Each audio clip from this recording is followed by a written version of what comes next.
rich in a scientific way, you do not try to apply your willpower to anything outside of yourself. You have no right to do so anyway. It is wrong to apply your will to other men and women in order to get them to do what you wish done. It is as flagrantly wrong to coerce people by mental power as it is to coerce them by physical power. If compelling people by physical force to do things for you reduces them to slavery, compelling them by mental means accomplishes exactly the same thing. The only difference is in methods. If taking things from people by physical force is robbery, then taking things by mental force is robbery also. There is no difference in principle. You have no right to use your willpower upon another person, even for his own good, for you do not know what is for his good. The science of getting rich does not require you to apply power or force to any other person in any way whatsoever. There is not the slightest necessity for doing so. Indeed, any attempt to use your will upon others will only tend to defeat your purpose. You do not need to apply your will to things in order to compel them to come to you. That would simply be trying to coerce God and would be foolish and useless as well as irreverent. You do not have to compel God to give you good things any more than you have to use your willpower to make the sun rise. You do not have to use your willpower to conquer an unfriendly deity or to make stubborn and rebellious forces do your bidding. Substance is friendly to you and is more anxious to give you what you want than you are to get it. To get rich, you need only to use your willpower upon yourself. When you know what to think and do, then you must use your will to compel yourself to think and do the right things. That is the legitimate use of the will in getting what you want, to use it in holding yourself to the right course. Use your will to keep yourself thinking and acting in the certain way. Do not try to project your will or your thoughts or your mind out into space to act on things or people. Keep your mind at home. It can accomplish more there than elsewhere. Use your mind to form a mental image of what you want and to hold that vision with faith and purpose, and use your will to keep your mind working in the right way. The more steady and continuous your faith and purpose, the more rapidly you will get rich, because you will make only positive impressions upon substance, and you will not neutralize or offset them by negative impressions. The picture of your desires, held with faith and purpose, is taken up by the formless, and permeates it to great distances, throughout the universe for all I know. As this impression spreads, all things are set moving toward its realization. Every living thing, every inanimate thing, and the things yet uncreated are stirred toward bringing it into being that which you want. All force begins to be exerted in that direction. All things begin to move toward you. The minds of people everywhere are influenced toward doing the things necessary to the fulfilling of your desires, and they work for you unconsciously. But you can check all this by starting a negative impression in the formless substance. Doubt or unbelief is as certain to start a movement away from you as faith and purpose are to start one toward you. It is by not understanding this that most people who try to make use of mental science in getting rich make their failure. Every hour and moments you spend in giving heed to doubts and fears, every hour you spend in worry, every hour in which your soul is possessed by unbelief, sets a current away from you in the whole domain of intelligent substance. All the promises are unto them that believe, and unto them only. Notice how insistent Jesus was upon this point of belief, and now you know the reason why. Since belief is all important, it behooves you to guard your thoughts, and as your beliefs will be shaped to a very great extent by the things you observe and think about, it is important that you should command your attention. And here the will comes into use, for it is by your will that you determine upon what things your attention shall be fixed. If you want to become rich, you must not make a study of poverty. Things are not brought into being by thinking about their opposites. Health is never to be attained by studying disease and thinking about disease. Righteousness is not to be promoted by studying sin and thinking about sin. And no one ever got rich by studying poverty and thinking about poverty. Medicine as a science of disease has increased disease. Religion as a science of sin has promoted sin, and economics as a study of poverty will fill the world with wretchedness and want. Do not talk about poverty. Do not investigate it or concern yourself with it. Never mind what its causes are, you have nothing to do with them. What concerns you is the cure. Do not spend your time in charitable work or charity movements. All charity only tends to perpetuate the wretchedness it aims to eradicate. I do not say that you should be hard-hearted or unkind and refuse to hear the cry of need, but you must not try to eradicate poverty in any of the conventional ways. Put poverty behind you, and put all that pertains to it behind you, and make good. Get rich. That is the best way you can help the poor. And you cannot hold the mental image which is to make you rich if you fill your mind with pictures of poverty. Do not read books or papers which give circumstantial accounts of the wretchedness of the tenement dwellers, of the horrors of child labor, and so on. Do not read anything which fills your mind with gloomy images of want and suffering. You cannot help the poor in the least by knowing about these things, and the widespread knowledge of them does not tend at all to do away with poverty. What tends to do away with poverty is not the getting of pictures of poverty into your mind, but getting pictures of wealth into the minds of the poor. You are not deserting the poor in their misery when you refuse to allow your mind to be filled with pictures of that misery. Poverty can be done away with, not by increasing the number of well-to-do people who think about poverty, but by increasing the number of poor people who purpose with faith to get rich. The poor do not need charity, they need inspiration. Charity only sends them a loaf of bread to keep them alive in their wretchedness, or gives them an entertainment to make them forget for an hour or two. But inspiration will cause them to rise out of their misery. If you want to help the poor, demonstrate to them that they can become rich. Prove it by getting rich yourself. The only way in which poverty will ever be banished from this world is by getting a large and constantly increasing number of people to practice the teachings of this book. People must be taught to become rich by creation, not by competition. Every man who becomes rich by competition throws down behind him the ladder by which he rises, and keeps others down. But every man who gets rich by creation opens a way for thousands to follow him, and inspires them to do so. You are not showing hardness of heart or an unfeeling disposition when you refuse to pity poverty, see poverty, read about poverty, or think or talk about it, or to listen to those who do talk about it. Use your willpower to keep your mind off the subject of poverty, and to keep it fixed with faith and purpose on the vision of what you want. You cannot retain a true and clear vision of wealth if you are constantly turning your attention to opposing pictures, whether they be external or imaginary. Do not tell of your past troubles of a financial nature, if you have had them. Do not think of them at all. Do not tell of the poverty of your parents, or the hardships of your early life.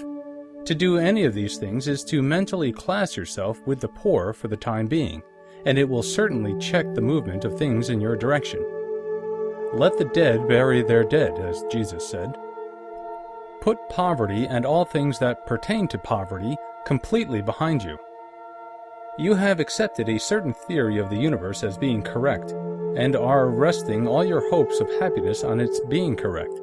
And what can you gain by giving heed to conflicting theories? Do not read religious books which tell you that the world is soon coming to an end. And do not read the writing of muckrakers and pessimistic philosophers who tell you that it is going to the devil. The world is not going to the devil. It is going to God.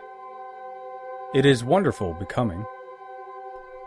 True, there may be a good many things in existing conditions which are disagreeable, but what is the use of studying them when they are certainly passing away, and when the study of them only tends to check their passing and keep them with us? Why give time and attention to things which are being removed by evolutionary growth, when you can hasten their removal only by promoting the evolutionary growth as far as your part of it goes? No matter how horrible and seeming may be the conditions in certain countries, sections, or places, You waste your time and destroy your own chances by considering them. You should interest yourself in the world's becoming rich. Think of the riches the world is coming into instead of the poverty it is growing out of. And bear in mind that the only way in which you can assist the world in growing rich is by growing rich yourself through the creative method, not the competitive one. Give your attention wholly to riches. Ignore poverty. Whenever you think or speak of those who are poor, think and speak of them as those who are becoming rich, as those who are to be congratulated rather than pitied. Then they and others will catch the inspiration and begin to search for the way out. Because I say that you are to give your whole time and mind and thought to riches, it does not follow that you are to be sordid or mean. To become really rich is the noblest aim you can have in life, for it includes everything else. On the competitive plane, the struggle to get rich is a godless scramble for power over other men. But when we come into the creative mind, all this is changed.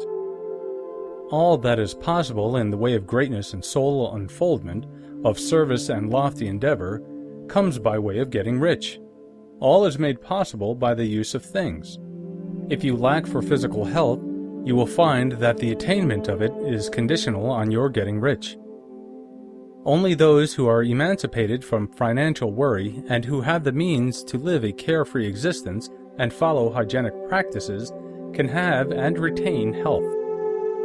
Moral and spiritual greatness is possible only to those who are above the competitive battle for existence, and only those who are becoming rich on the plane of creative thought are free from the degrading influences of competition. If your heart is set on domestic happiness, remember that love flourishes best where there is refinement, a high level of thought, and freedom from corrupting influences. And these are to be found only where riches are attained by the exercise of creative thought, without strife or rivalry. You can aim at nothing so great or noble, I repeat, as to become rich, and you must fix your attention upon your mental picture of riches, to the exclusion of all that may tend to dim or obscure the vision. You must learn to see the underlying truth in all things. You must see beneath all seemingly wrong conditions the great one life ever moving forward toward fuller expression and more complete happiness.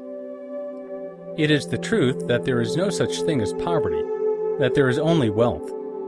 Some people remain in poverty because they are ignorant of the fact that there is wealth for them, and these can best be taught by showing them the way to affluence in your own person and practice.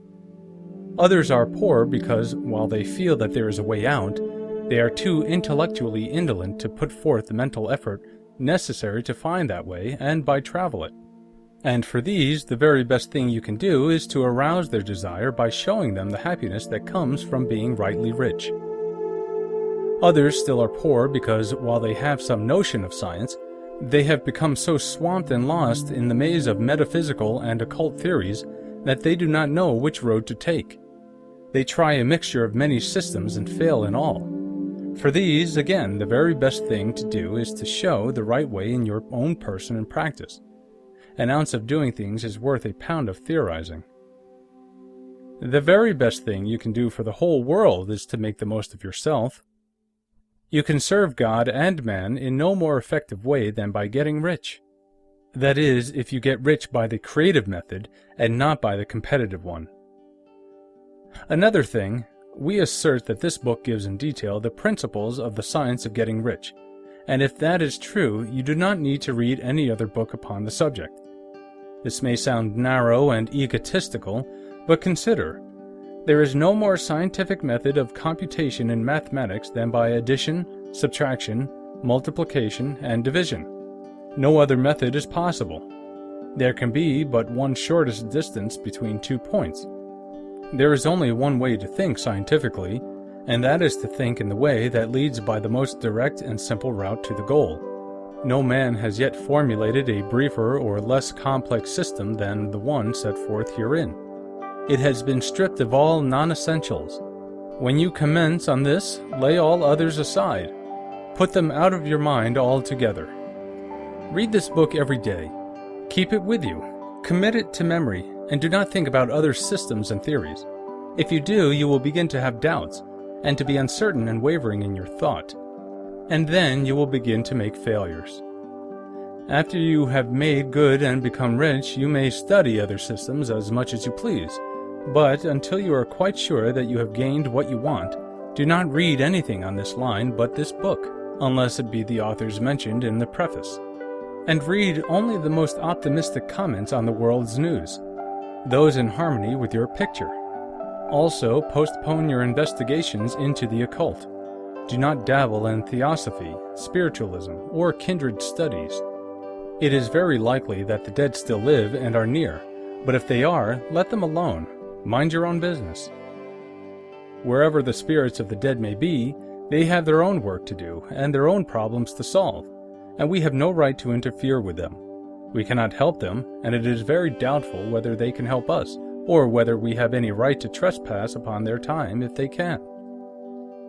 Let the dead and the hereafter alone, and solve your own problem. Get rich. If you begin to mix with the occult, you will start mental cross-currents which will surely bring your hopes to shipwreck. Now, this and the preceding chapters have brought us to the following statement of basic facts. There is a thinking stuff from which all things are made, and which in its original state permeates, penetrates, and fills the interspaces of the universe. A thought in this substance produces the thing that is imaged by the thought. Man can form things in his thought, and by impressing his thought upon formless substance, can cause the thing he thinks about to be created. In order to do this, man must pass from the competitive to the creative mind. He must form a clear mental picture of the things he wants, and hold this picture in his thoughts with the fixed purpose to get what he wants, and the unwavering faith that he does get what he wants, closing his mind against all that may tend to shake his purpose, dim his vision, or quench his faith. And in addition to all this, we shall now see that he must live and act in a certain way. Thought is the creative power, or the impelling force which causes the creative power to act. Thinking in a certain way will bring riches to you, but you must not rely upon thought alone, paying no attention to personal action. That is the rock upon which many otherwise scientific, metaphysical thinkers meet shipwreck: the failure to connect thought with personal action. We have not yet reached the stage of development, even supposing such a stage to be possible, in which man can create directly from formless substance without nature's processes or the work of human hands. Man must not only think, but his personal action must supplement his thought. By thought you can cause the gold in the hearts of the mountains to be impelled towards you. But it will not mine itself, refine itself, coin itself into double eagles, and come rolling along the road seeking its way into your pocket. Under the impelling power of the Supreme Spirit, men's affairs will be so ordered that someone will be led to mine the gold for you. Other men's business transactions will be so directed that the gold will be brought toward you, and you must so arrange your own business affairs that you may be able to receive it when it comes to you. Your thought makes all things, animate and inanimate, work to bring you what you want. But your personal activity must be such that you can rightly receive what you want when it reaches you.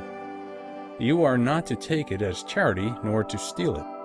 You must give every man more in use value than he gives you in cash value. The scientific use of thought consists in forming a clear and distinct mental image of what you want, in holding fast to the purpose to get what you want, and in realizing with grateful faith that you do get what you want. Do not try to project your thought in any mysterious or occult way with the idea of having it go out and do things for you. That is wasted effort and will weaken your power to think with sanity. The action of thought in getting rich is fully explained in the preceding chapters. Your faith and purpose positively impress your vision upon formless substance, which has the same desire for more life that you have. And this vision received from you sets all the creative forces at work, in and through their regular channels of action, but directed toward you. It is not your part to guide or supervise the creative process. All you have to do with that is to retain your vision, stick to your purpose, and maintain your faith and gratitude. But you must act in a certain way so that you can appropriate what is yours when it comes to you, so that you can meet the things you have in your picture and put them in their proper places as they arrive. You can really see the truth of this. When things reach you, they will be in the hands of other men who will ask an equivalent for them. And you can only get what is yours by giving the other man what is his. Your pocketbook is not going to be transformed into a Fortunata's purse, which shall be always full of money without effort on your part. This is the crucial point in the science of getting rich, right here where thought and personal action must be combined. There are very many people who, consciously or unconsciously, set the creative forces in action by the strength and persistence of their desires, but who remain poor because they do not provide for the reception of the thing they want when it comes. By thought, the thing you want is brought to you. By action, you receive it. Whatever your action is to be, it is evident that you must act now. You cannot act in the past, and it is essential to the clearness of your mental vision that you dismiss the past from your mind. You cannot act in the future, for the future is not here yet. And you cannot tell how you will want to act in any future contingency until that contingency has arrived. Because you are not in the right business or the right environment now, do not think that you must postpone action until you get into the right business or environment. And do not spend time in the present taking thought as to the best course in possible future emergencies. Have faith in your ability to meet any emergency when it arrives. If you act in the present with your mind on the future, your present action will be with a divided mind and will not be effective. Put your whole mind into present action. Do not give your creative impulse to original substance and then sit down and wait for results. If you do, you will never get them. Act now. There is never any time but now, and there never will be any time but now. If you are ever to begin to make ready for the reception of what you want, you must begin now. And your action, whatever it is, must most likely be in your present business or employment, and must be upon the persons and things in your present environment. You cannot act where you are not. You cannot act where you have been, and you cannot act where you are going to be. You can only act where you are. Do not bother as to whether yesterday's work was well done or ill done. Do today's work well. Do not try to do tomorrow's work now. There will be plenty of time to do that when you get to it. Do not try, by occult or mystical means, to act on people or things that are out of your reach. Do not wait for a change of environment before you act. Get a change of environment by action. You can so act upon the environment in which you are now, as to cause yourself to be transferred to a better environment. Hold with faith and purpose the vision of yourself in the better environment, but act upon your present environment with all your heart, and with all your strength, and with all your mind. Do not spend any time in daydreaming or castle building. Hold to the one vision of what you want, and act now. Do not cast about seeking some new thing to do or some strange, unusual, or remarkable action to perform as a first step toward getting rich. It is probable that your actions, at least for some time to come, will be those that you have been performing for some time past. But you are to begin now to perform these actions in the certain way, which will surely make you rich. If you are engaged in some business, and feel that it is not the right one for you, do not wait until you get into the right business before you act. Do not feel discouraged or sit down and lament because you are misplaced. No man was ever so misplaced but that he could not find the right place, and no man ever became so involved in the wrong business but that he could get into the right business. Hold the vision of yourself in the right business, with the purpose to get into it, and the faith that you will get into it, and are getting into it. But act in your present business. Use your present business as the means of getting a better one, and use your present environment as a means of getting into a better one. Your vision of the right business, if held with faith and purpose, will cause the Supreme to move the right business toward you, and your action, if performed in the certain way, will cause you to move toward the business. If you are an employee or wage earner and feel that you must change places in order to get what you want, do not project your thought into space and rely upon it to get you another job. It will probably fail to do so. Hold the vision of yourself in the job you want while you act with faith and purpose on the job you have, and you will certainly get the job you want. Your vision and faith will set the creative force in motion to bring it toward you, and your action will cause the forces in your own environment to move you toward the place you want. In closing this chapter, we will add another statement to our syllabus. There is a thinking stuff from which all things are made, and which, in its original state, permeates, penetrates, and fills the interspaces of the universe. A thought in this substance produces the thing that is imaged by the thought. Man can form things in his thought, and by impressing his thought upon formless substance, can cause the thing he thinks about to be created. In order to do this, man must pass from the competitive to the creative mind. He must form a clear mental picture of the things he wants, and hold this picture in his thoughts with the fixed purpose to get what he wants, and the unwavering faith that he does get what he wants, closing his mind to all that may tend to shake his purpose, dim his vision, or quench his faith. That he may receive what he wants when it comes, man must act now upon the people and things in his present environment.